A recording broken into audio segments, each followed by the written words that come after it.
So let's identify the polarities at the devices. At the source, we've got big line plus, small line minus as far as the polarity of the voltage at supply voltage. At the resistor, current coming in plus, current coming out minus. At the Zener, coming in plus, coming out minus. So that's my current flow in the circuit.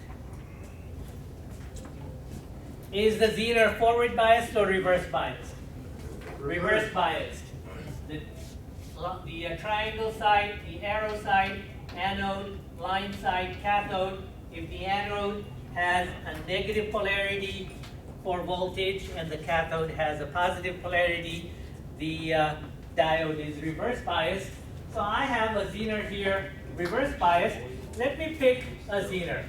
Let me pick a 5230, for example. 5230. I picked a 5230 for the circuit. What is the Zener voltage for the 5230? 4.7. So what that means is that VZ 4.7 volts. What that means is that if I have a supply voltage which is higher than 4.7, so let's say 10 volts. So let's indicate this as 10 volts. Then, in a circuit like this, I will see a voltage at the Zener of 4.7 volts. So this voltage here will be 4.7. Okay?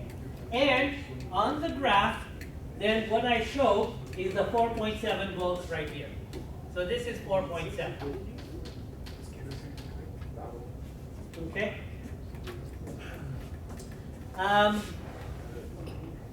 Let's go to the last column now in the 5230.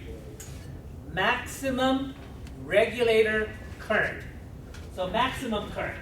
This Zener 5230 has an IZ maximum of how much?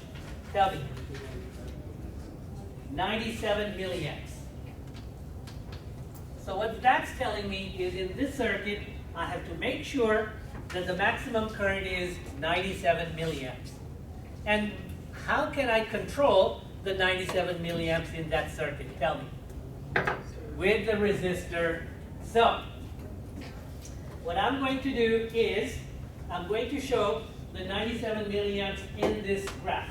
So can you also draw on the back page, at the bottom here, on the right side, this graph here. So show a V reverse, I reverse, 0, and then also show V forward, I forward. With diodes, this is called a characteristic curve. And what does characteristic curve mean? It means that it tells us everything about the diode. Characteristics of the diode, how it behaves. So when it's forward biased in the first quadrant, we get the diode to behave like a regular diode with a forward voltage of about 0.7. When it's reverse biased, as the case is with the circuit I show here, the voltage, as this voltage, because the supply voltage is higher than 10 volts, then I will see 4.7 volts at the diode. So how much voltage at the resistor? What is VR? Would it be 10 minus 4.7? 5.3 volts. So 5.3 volts here.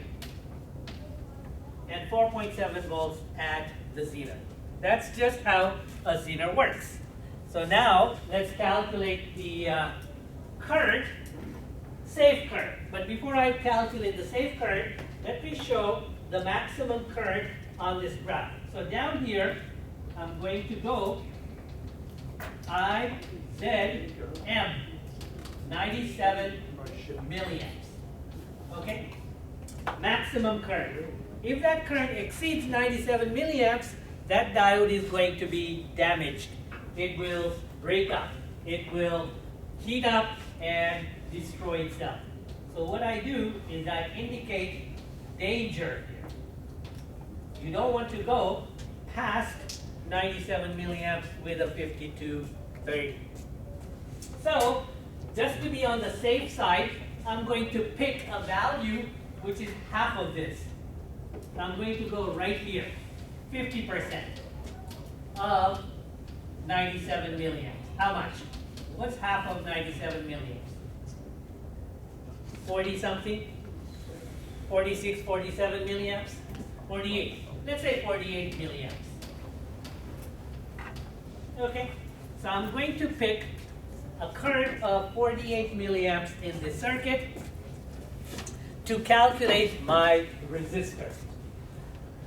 So, the current is going to be 48 milliamps. The voltage is 5.3 volts. Can I calculate the size of that resistor? Yes, I can. So R is equal to what? V over I. So I is equal, so that's 5.3 divided by 48 milliamps. Do you see where I got the 48 milliamps? It's to be on the safe side when it comes to operating the Zener, 50%. So then, that comes out to how much?